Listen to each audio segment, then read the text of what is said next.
Bonjour à tous et bienvenue du coup dans ce live dans lequel Maël et Jean-Pierre ici présents de la société eBike Labs vont pouvoir vous présenter la société. Si vous êtes nouveau sur WeSeed ou que vous ne connaissiez pas encore le projet eBike Labs, vous allez pouvoir en savoir plus aujourd'hui. Donc n'hésitez pas à poser vos questions dans l'onglet prévu à cet effet et on y répondra en fin de présentation.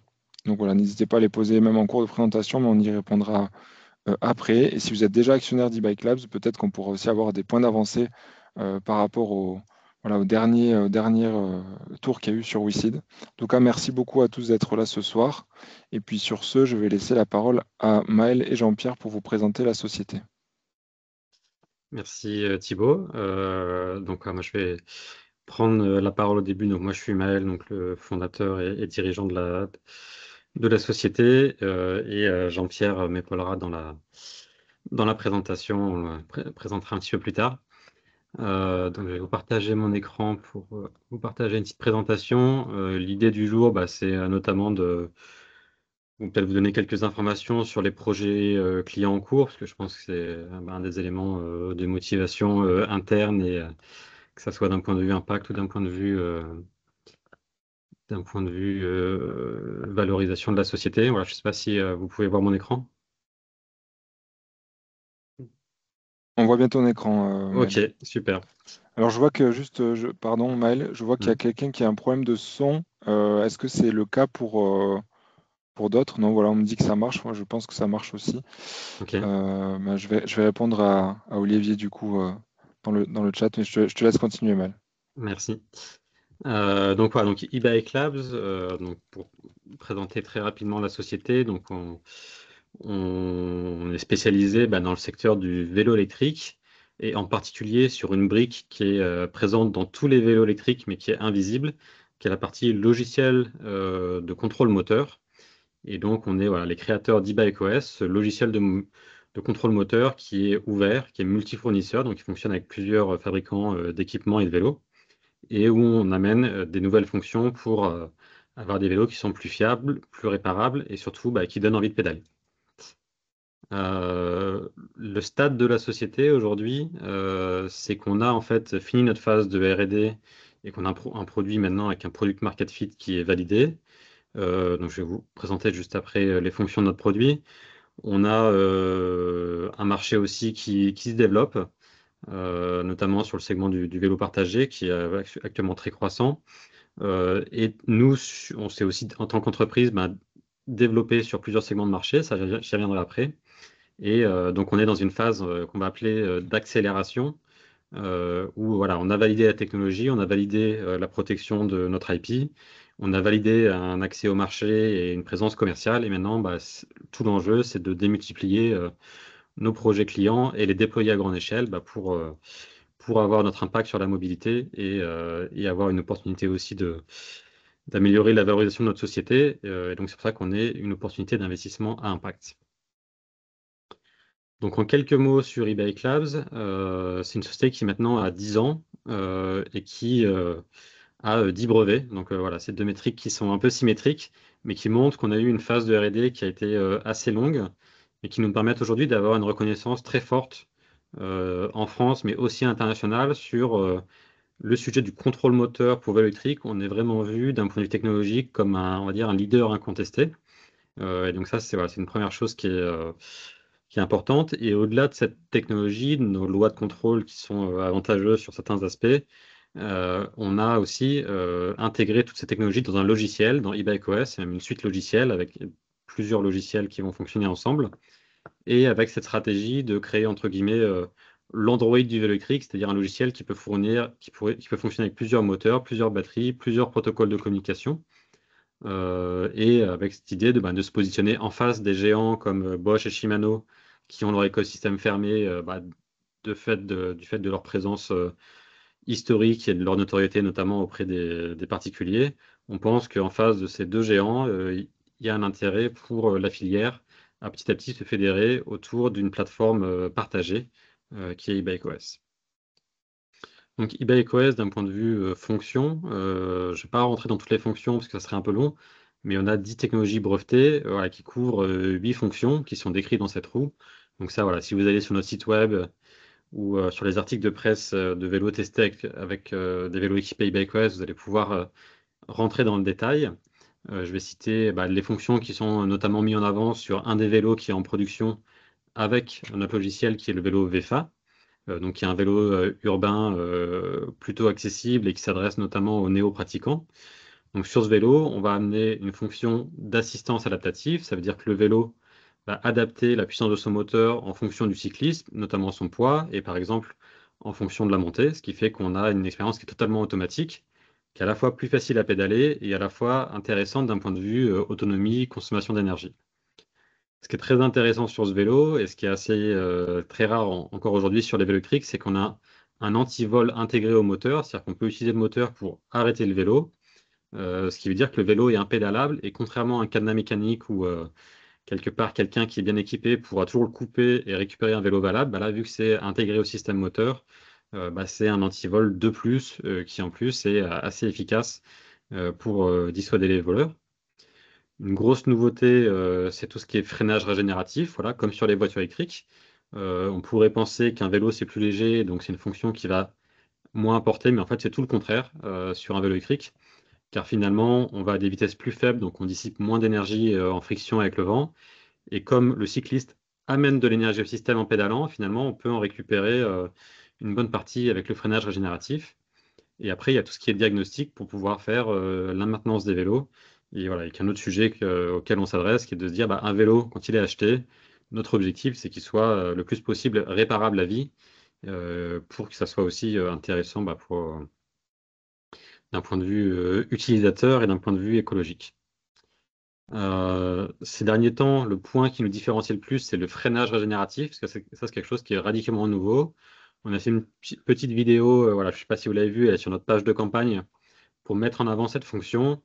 Et dans la philosophie de cette vidéo, ce qu'on a voulu mettre en avant, c'est non seulement la fonction, mais cette idée que finalement, avec le vélo, on va aussi se régénérer en tant que personne, parce qu'on va pédaler, on va être actif, on va avoir une activité qui est bonne pour la santé, et on va régénérer les villes, parce que là aussi, contrairement à des villes qui sont avec des embouteillages, etc., on ramène quelque chose qui est plus durable et souhaitable pour les villes.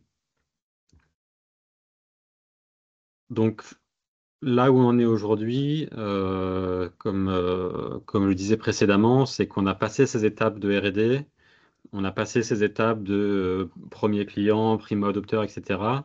Et on est vraiment dans une phase d'accélération. Donc on a une dizaine de projets clients. Voilà, on a commencé avec notre premier gros projet client, c'était avec Cowboy, puis on a signé derrière Eclair, VFA, Schwettbike, Virvolt, et plus récemment, donc Sonsbo, un équipementier automobile suisse, 15, un acteur du vélo partagé pour les collectivités, Voy, qui est un acteur qui propose des vélos euh, partagés directement à l'utilisateur qui peut acheter des trajets. Et donc, on est voilà, dans cette phase-là d'accélération. Aujourd'hui, quand un acteur vient évaluer notre technologie, pour lui, c'est à peu près 100% des cas, c'est un no-brainer que on a la meilleure technologie de contrôle moteur. Et ensuite, en fonction de sa stratégie, c'est ce qui fait qu'il a envie de travailler avec nous. Et ce qui est intéressant aussi, c'est qu'autant on a commencé dans le vélo urbain premium, autant on voit que maintenant on diversifie aussi les segments sur lesquels on se positionne. Donc pour aller un peu dans le concret des projets clients en cours, il y en a un qu'on a annoncé hier. Donc il y a un partenariat qui est important pour nous, qui est un partenariat qui est, je pense, vraiment solide avec un gros potentiel à moyen long terme, qui est 15. Donc 15, c'est une société qui a été créée je pense il y a une petite dizaine d'années, qui s'est spécialisée sur des vélos électriques avec station, qui sont des stations qui ont la particularité d'être très compactes et donc de permettre de mettre beaucoup de vélos en peu de mètres carrés, donc ce qui correspond bien aux enjeux des villes où il n'y a pas forcément beaucoup d'espace public disponible. Voilà, je ne sais plus les données en tête, mais je crois qu'ils sont en tout cas, ils sont sur au moins une trentaine de villes, plus de 10 000 vélos électriques déjà déployés en vélo partagé et, voilà, et une volonté de s'étendre à l'international, donc un gros potentiel. Et donc nous, on va les aider à améliorer à la fois la consommation énergétique de leur vélo et à la fois l'expérience du cycliste pour que ces systèmes qui sont mis en place par les collectivités soient le plus désirables possible et donc aient le plus d'impact possible. Donc voilà à quoi ressemblent ces stations. Et ils sont présents voilà, à Marseille, Saint-Étienne, Annecy, etc., dans beaucoup de villes en France. Donc ça, c'est le segment du vélo partagé. Voilà, c'est un nouveau segment pour nous, notamment pour les collectivités. On est aussi en train de se renforcer sur le segment du vélo premium. Donc on avait déjà des clients voilà, avec Cowboy, avec VEFA, avec Eclair.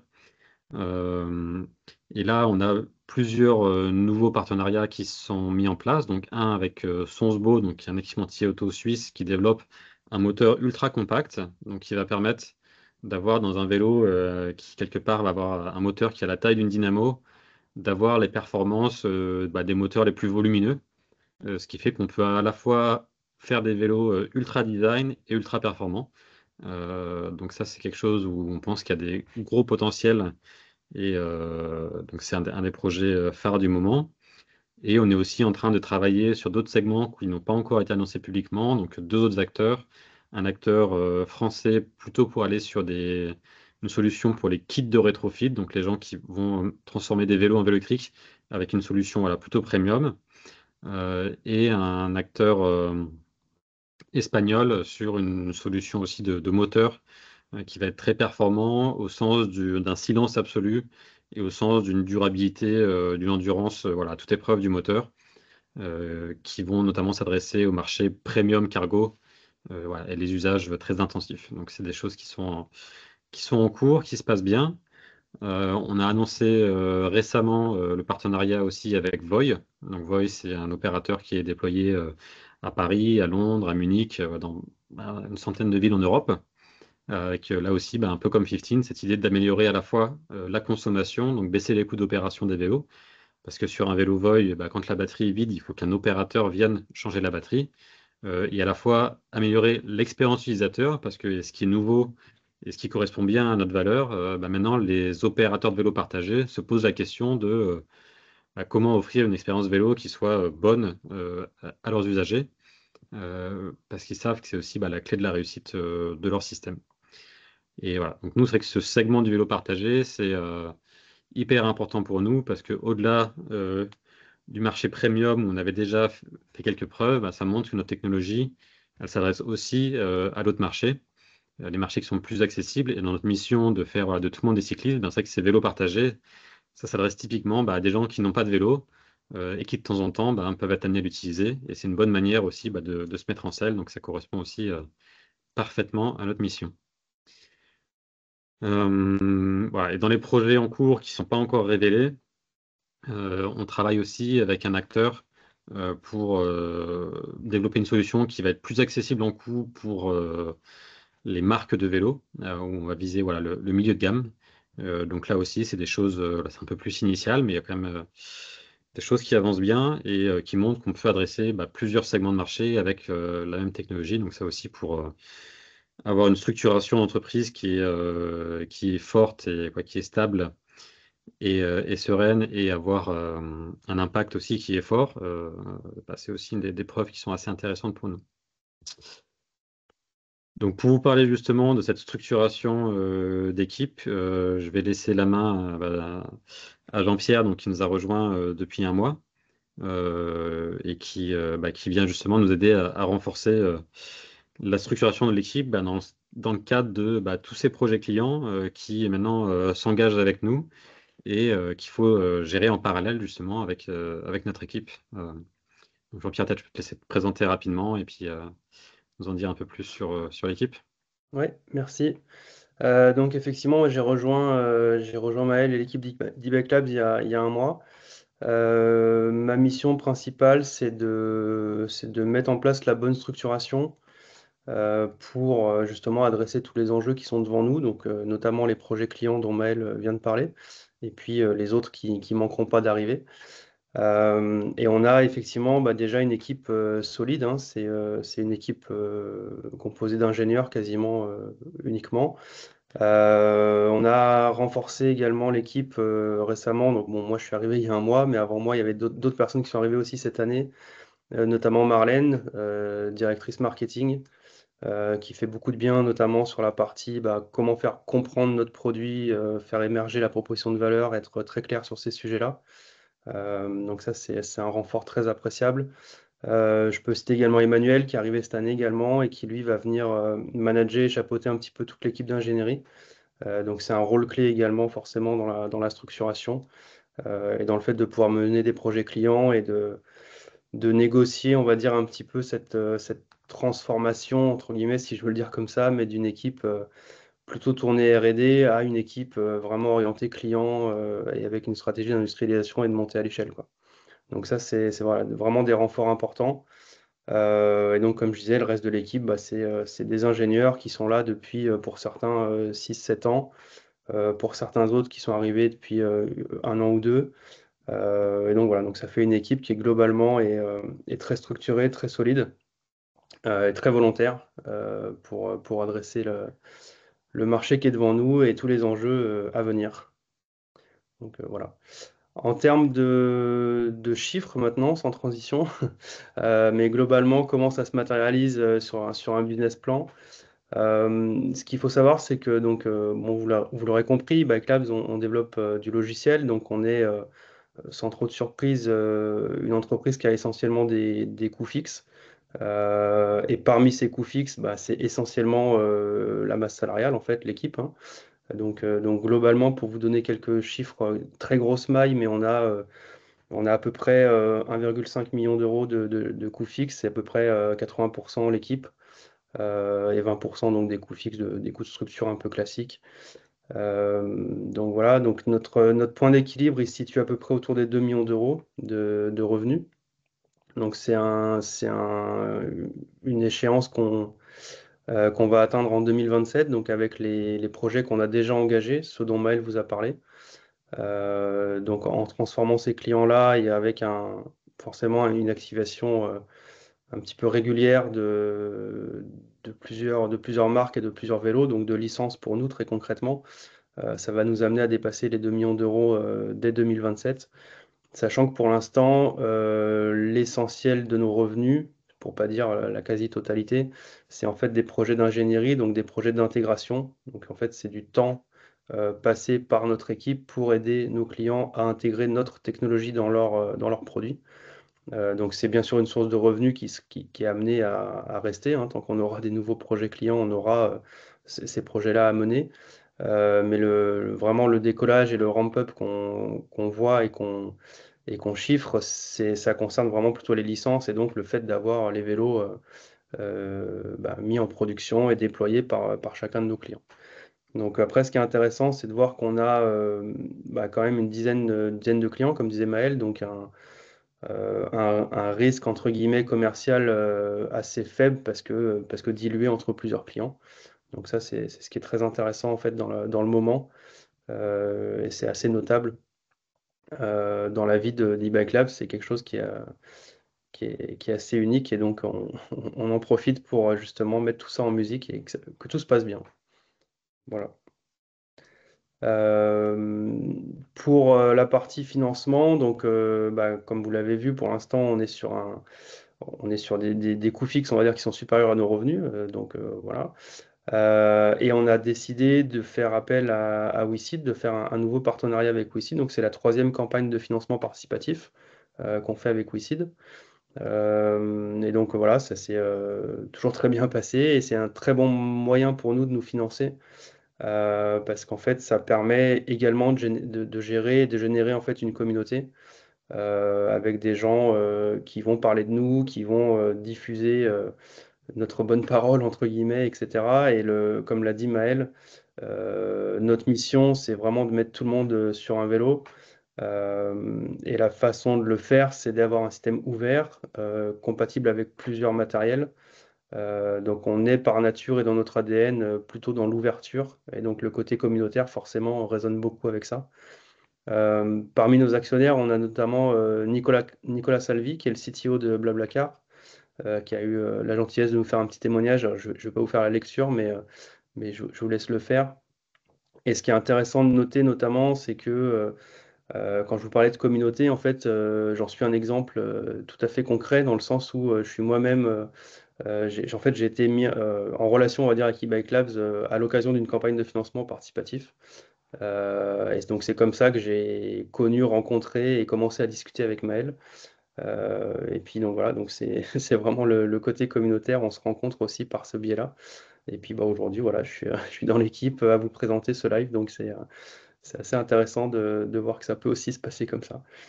Donc voilà ce que je pouvais dire là-dessus. Je ne sais pas si Maël, tu Ouais, avais bah, des choses à ajouter, mais donc c'est vrai que ce qui est intéressant pour nous dans ce mode de financement, il y a plusieurs choses. C'est vrai qu'il y a je dirais qu'il y a déjà la fidélité et solidité de l'actionnariat, parce que c'est vrai qu'on a aussi, on va dire qu'on n'a pas eu un long fleuve tranquille dans l'histoire de la société, et le fait qu'on a toujours eu la confiance de nos actionnaires, c'est ce qui fait qu'on a toujours gardé un cap positif et tourné vers l'avenir, et qu'on a pu franchir une à une quelque part les difficultés qu'on a rencontrées.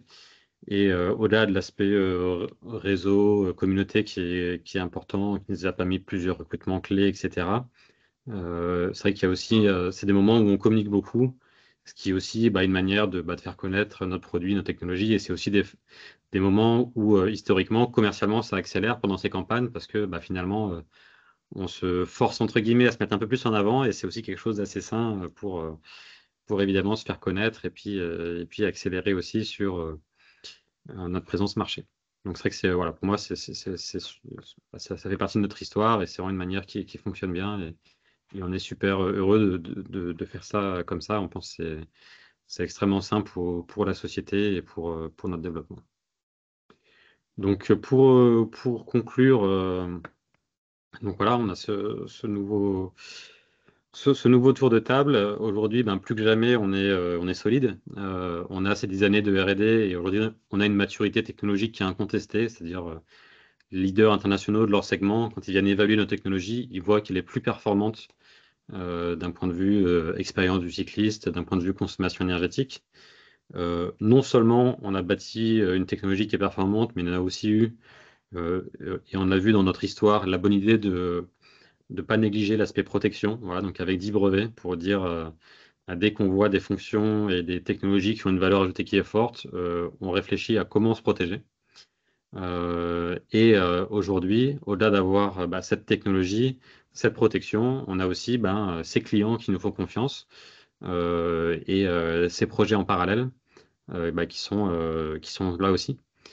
Donc voilà, donc il nous reste à dérouler les projets, que ça soit un succès en déploiement, etc. Il reste des choses à faire, mais c'est vrai on a fait quelque chose qui est extrêmement solide et on est voilà, fier du chemin parcouru. Je pense qu'on peut être fier aussi en tant que communauté et que la communauté des investisseurs qui nous ont fait confiance peut aussi être fier de leur engagement à des moments où il y avait un risque qui était plus important.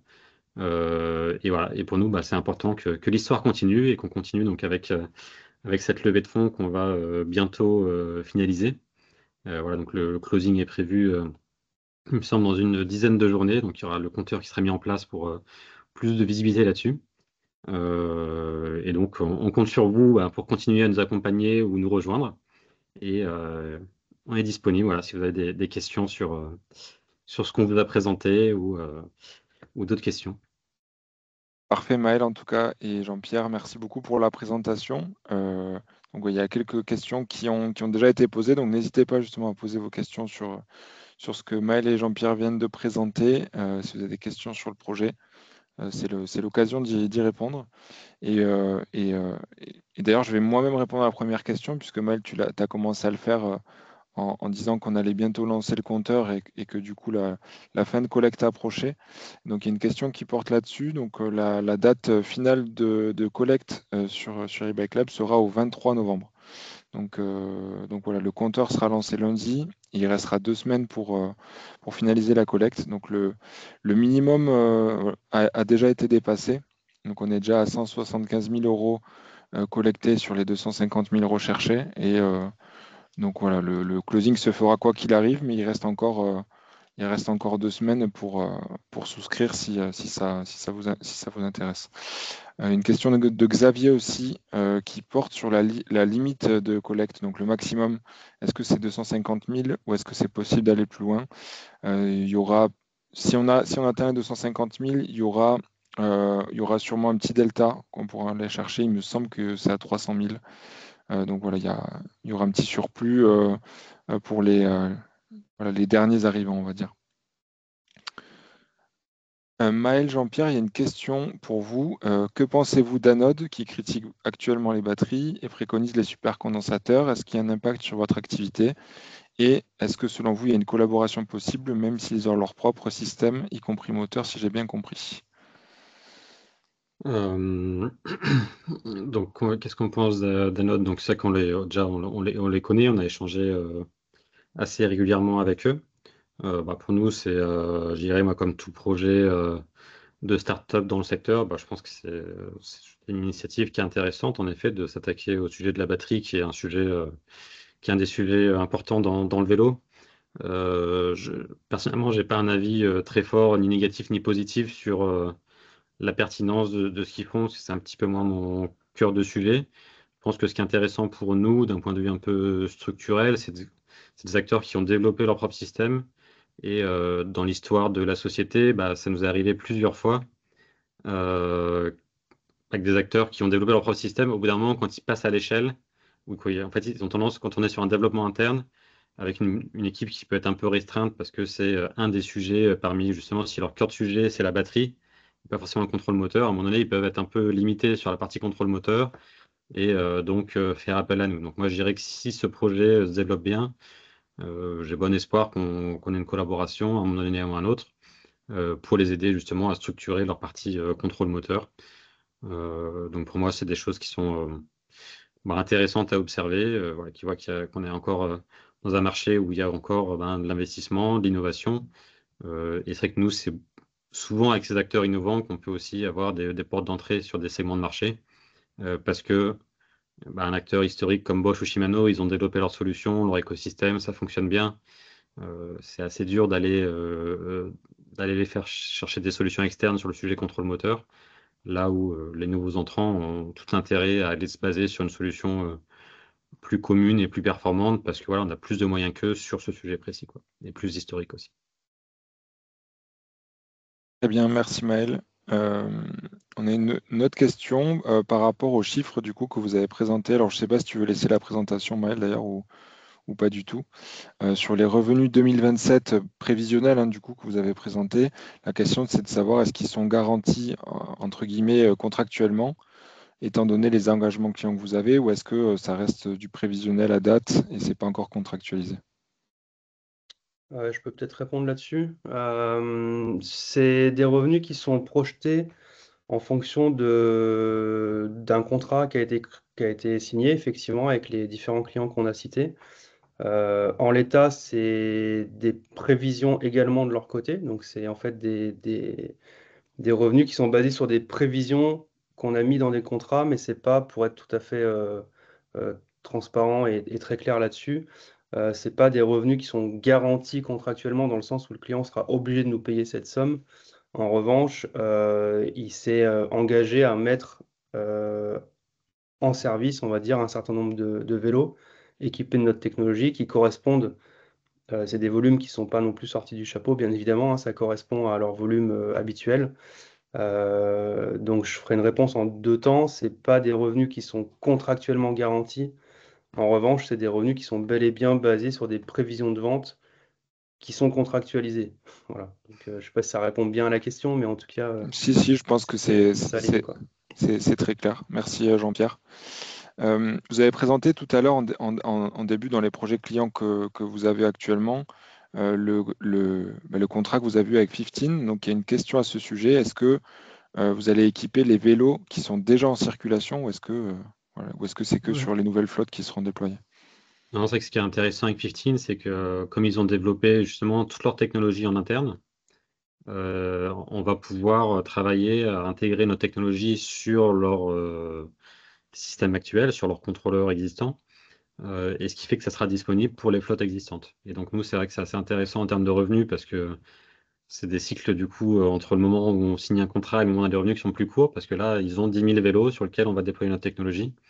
Du moment où voilà, on aura validé le scope fonctionnel, etc. Donc ça, c'est ce qu'on espère pouvoir faire au premier semestre de l'année prochaine.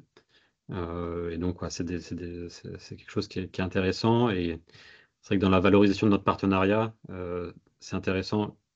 Pour nous, c'est intéressant d'avoir un acteur français comme ça qui a eu cette ambition de maîtriser toute sa stack technique. Parce qu'aujourd'hui, sur les acteurs du vélo partagé, souvent, c'est tout acheté en Asie.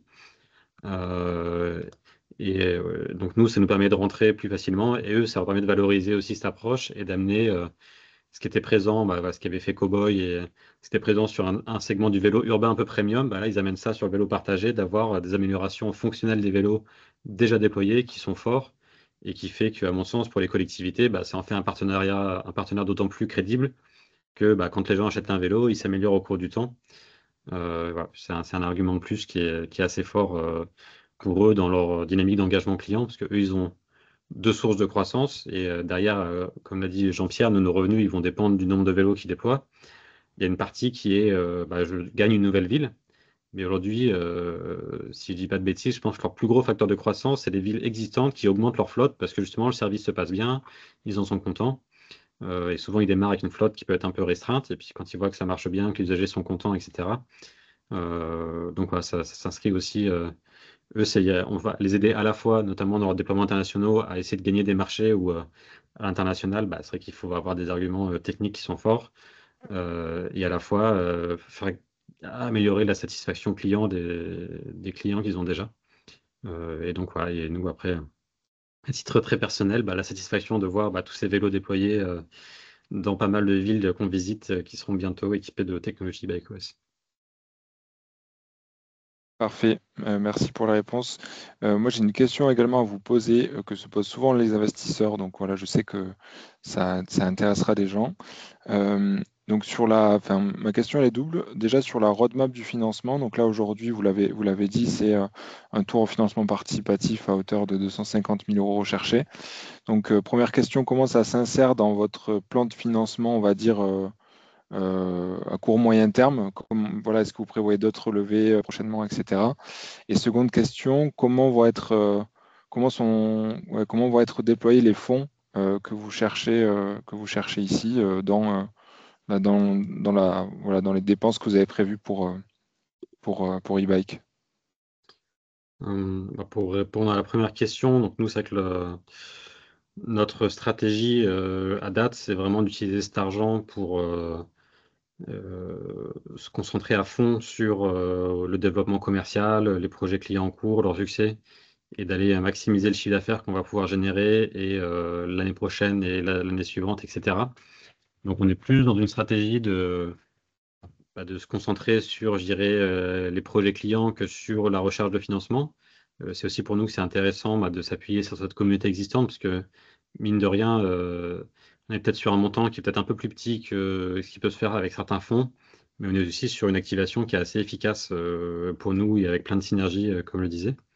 Donc voilà, pour répondre au premier sujet, c'est vrai que nous, on vise que ce financement soit autosuffisant et que quelque part, ce qu'on pense aussi, c'est qu'en se donnant cette indépendance, c'est ce qui fait qu'on va avoir des opportunités intéressantes. Donc, on ne se ferme pas la porte à faire rentrer un gros investisseur, voire à une acquisition. Mais on pense que là, ce qui est important à ce stade de la société, bah, c'est vraiment d'aller en priorité, soit nourrir ses relations clientes existantes, euh, soit gagner des nouveaux clients, parce qu'on voit qu'aujourd'hui, et moi, c'est vrai que je me suis encore posé la question il n'y a pas si longtemps, de dire, tiens, est-ce que je pars dans un roadshow, fonds d'investissement très organisé, etc. Et finalement, je me rends compte qu'en allant parler à des clients, c'est plus efficace et que c'est plus satisfaisant que d'aller. Voilà, donc on ne s'interdit pas des nouveaux tours. Et d'ailleurs, j'en profite parce qu'on a eu quelques questions aussi en avance.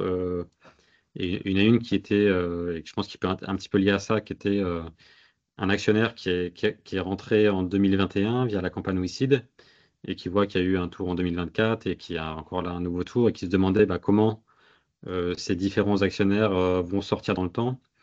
Et on a plusieurs hypothèses par rapport à ça. Donc déjà, évidemment, nous, on a bien en tête que l'argent qui est injecté, c'est un investissement avec un objectif de rentabilité. Et voilà, et moi, ça me tient à cœur que pour moi, la réussite totale du projet, bah, ce sera à la fois, évidemment, il y a un enjeu d'impact, mais il y a aussi un enjeu de montrer que parce qu'on a souhaité ensemble financer ce projet, on arrive aussi, et que c'est un succès, bah, qu'on arrive à rémunérer correctement les personnes qui se sont engagées. Et donc, soit à date, je dirais qu'on est plutôt sur une stratégie de sortie long terme, c'est-à-dire qui s'inscrit dans les gens qui investissent maintenant, c'est peut-être en visant une sortie à 5-7 ans, en se disant que dans 5-7 ans, ce qu'on voit dans nos prévisionnels, c'est qu'on aura un niveau de rentabilité important, une capacité à se valoriser sur le multiple de l'EBITDA qui sera en principe assez élevé. Pour autant, typiquement, et c'est pour ça que ça rejoint la question précédente, dans le cadre de la rentrée d'un fonds d'investissement, ça peut être intéressant aussi de proposer une sortie à des premiers actionnaires qui sont rentrés. Et typiquement, ça peut se faire avec aussi un discount sur la valorisation, ce qui fait que ça permet à la fois d'avoir de la liquidité pour ceux qui sont déjà rentrés, et à la fois pour celui qui est le nouvel actionnaire, ça permet d'avoir un accès un peu, un peu plus intéressant financièrement. Et ça peut être gagnant-gagnant. Donc il y a aussi ce scénario où si on fait rentrer un investisseur significatif, on pense que ça peut être intéressant qu'il y ait une partie des actionnaires qui sortent à ce moment-là. Mais aujourd'hui, on n'a pas identifié de manière. C'est pas dans notre stratégie de faire ça à court terme, même si on voit que plus on se développe, plus on commence à avoir l'intérêt de certains investisseurs ou industriels. Et je crois qu'il y avait une autre partie de la question, du coup j'ai été un petit peu Oui, long. non, mais tu as bien fait d'évoquer le sujet de sortie parce qu'effectivement, c'est une question que les gens vont forcément se poser, ou les anciens actionnaires, etc. Donc, tu as bien fait. L'autre partie de la question, c'était comment vous allez déployer du coup les fonds de cette levée. Enfin, comment c'est prévu qu'ils soient déployés. Je sais pas si Jean-Pierre, tu veux répondre à la question peut-être. Ouais, je peux répondre à la question. C'est en partie un petit renforcement de l'équipe. C'est une partie de la dépense. On a aussi des frais marketing, on va dire, de communication, de déplacement sur des salons, des choses comme ça, des frais d'activation. Euh, voilà, c'est essentiellement dans ces sujets-là, quoi. Ok, très bien, merci. On a eu d'autres questions pendant qu'on répondait à celle-ci. On a une question par rapport. Alors oui, je pense que c'est une question relative au coût, on va dire, fixe, justement, que vous avez évoqué tout à l'heure sur le business model d'e-bike. Donc à savoir comment ce coût fixe, je pense, est composé. C'est un peu ça la question, parce que donc vous avez parlé grosso modo de la masse salariale. Mhm. Mais la question, c'est de savoir comment vous atteignez ce nombre-là, parce que ça a l'air plus élevé que la plupart des sociétés logicielles Ouais. classiques. Ouais, je peux être un peu plus précis, effectivement, j'ai voulu faire simple sur la première présentation. Donc, effectivement, je vois la question. C'est vrai que le ratio de 100 000 euros par salarié, globalement, c'est une métrique assez classique dans les startups. Donc déjà, le premier point, c'est qu'on n'est pas si loin de ce ratio. J'ai cité 1,5 million à peu près de coûts fixes. On est une équipe de 13 personnes, donc on est quand même pas très loin de ça. Il y a une partie de l'explication, c'est on est une startup, mais on est quand même une startup qui a 10 ans. Et on a des profils uniquement composés de docteurs et d'ingénieurs, donc de docteurs en informatique et d'ingénieurs. Donc on est quand même sur on va dire des salaires moyens un peu plus élevés que ce que j'ai pu voir dans d'autres startups notamment. Donc ça explique ça. Après, en termes de coût de structure, il y a un coût qui est pas négligeable, mine de rien, et qui n'est pas présent dans toutes les startups, c'est les coûts des brevets. Il faut savoir que les brevets nous coûtent entre 50 et 100 000 euros à peu près par an, entre les nouveaux brevets qu'on dépose et puis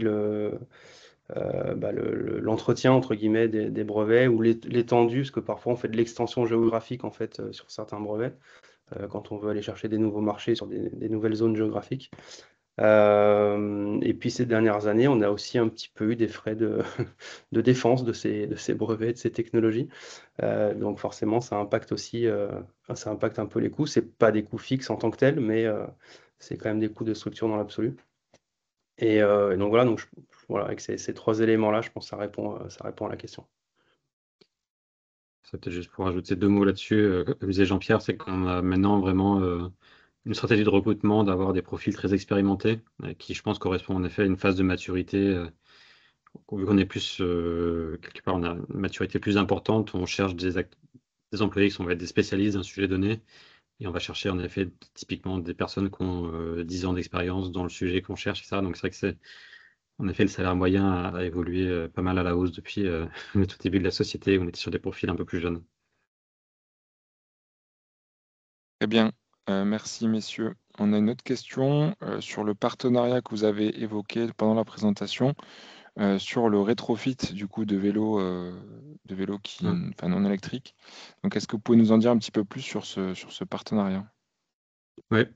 Donc en fait, on a deux acteurs, un acteur français et un acteur nord-américain, qui ont marqué, on va dire, un intérêt fort pour déployer notre technologie sur des kits qui vont se positionner, on va dire un peu premium, c'est-à-dire avoir à la fois un moteur qui peut être puissant en pic et à la fois avoir tout le confort d'usage qu'on peut amener via nos lois de commande et les fonctions avancées type verrouillage moteur, frein régénératif, etc.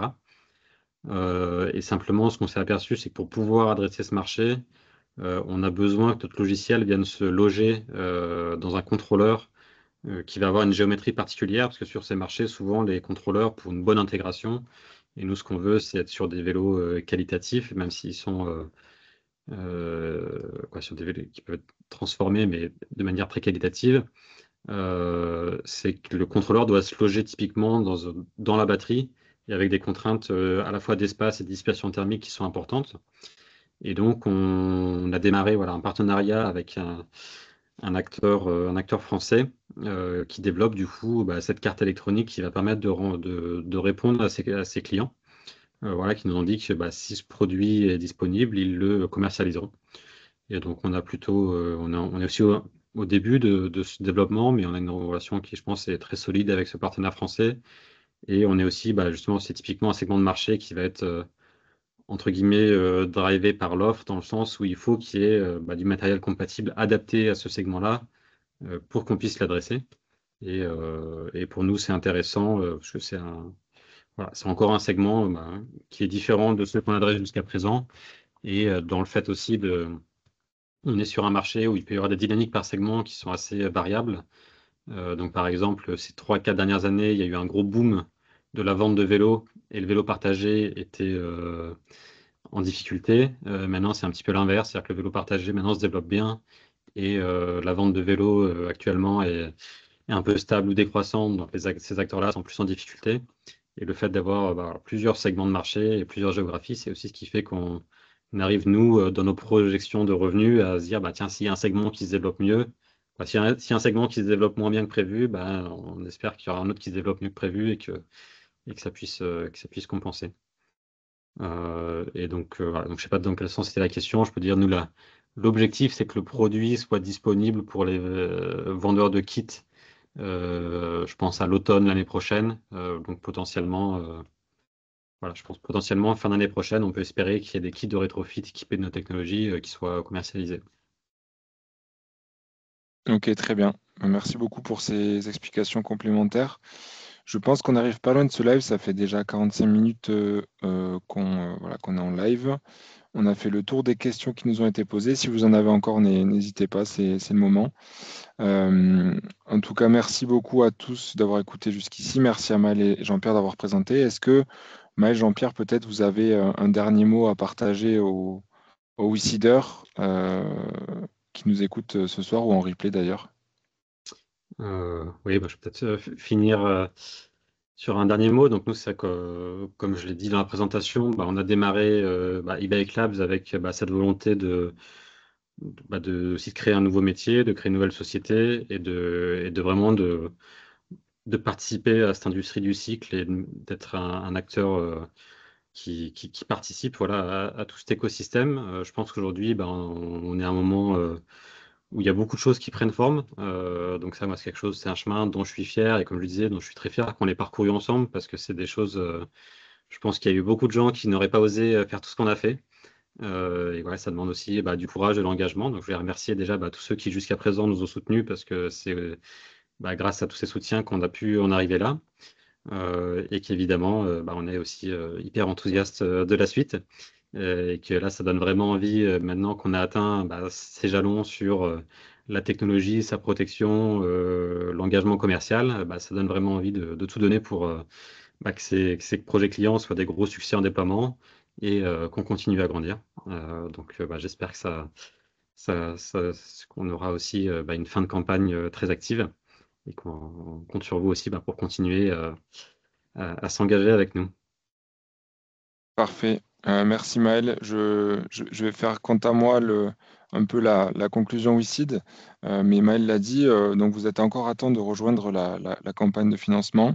Le minimum est déjà dépassé, donc voilà, la campagne est un succès, mais il reste encore un petit peu à aller chercher si le projet vous intéresse et si la mission de d'eBay Labs vous parle. Donc n'hésitez pas à aller sur wicid.com et vous trouverez la collecte eBack Labs en cours. Et comme on vous a dit, du coup, elle se clôturera le 23 novembre prochain. Donc il reste assez peu de temps pour souscrire. Donc n'hésitez pas à y aller si ça vous a convaincu ce soir. Voilà. Merci à tous d'avoir écouté jusqu'au bout. Et à très vite sur WICID. Et aussi, n'hésitez pas, si vous avez des questions qui restent ou que vous regardez en replay, que vous n'avez pas pu les poser ce soir, d'utiliser l'onglet questions sur la fiche projet. Je sais que les équipes eBay Labs et Mail y répondent toujours très vite. Donc voilà. Merci à tous. Merci à tous. Merci. Bonne soirée. Au Au revoir. revoir.